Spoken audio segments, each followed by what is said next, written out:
Pemirsa, Anda masih bersama kami di Berita Kriminal Borgol. Satuan Reserse Narkoba Polres 4 Lawang menemukan ladang seluas 2 hektar dengan tanaman ganja sebanyak 2.000 batang di kawasan perbukitan Talang Muara 2, Muara Pinang. Menangkap seorang pria yang diduga pemilik ladang tersebut. Ladang ganja seluas 2 hektar yang berada di kawasan perbukitan Talang Muara 2, Desa Batu Jungul, Kecamatan Muara Pinang, 4 Lawang digerebek Satuan Reserse Narkoba Polres 4 Lawang. Untuk mencapai lokasi, polisi harus menempuh perjalanan selama 9 jam, berjalan kaki dengan kondisi jalan terjal dan licin.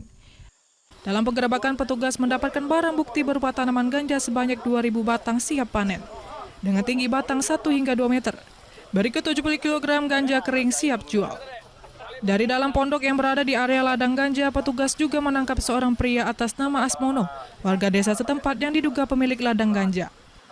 Di lokasi, polisi kemudian mencabuti tanaman ganja kemudian dimusnahkan dengan cara dibakar. Sebagian tanaman ganja berikut ganja kering dibawa ke Mapolres 4 Lawang untuk dijadikan barang bukti guna kepentingan penyidikan. Kita menemukan ladang ganja berupa hamparan lebih kurang 2 hektar dengan jumlah lebih dari 2.000 batang. Dengan tinggi tanaman ganja tersebut berkisar antara 1,5 sampai 2,5 meter lebih. Dan ladang ganja tersebut rata-rata sudah siap panen.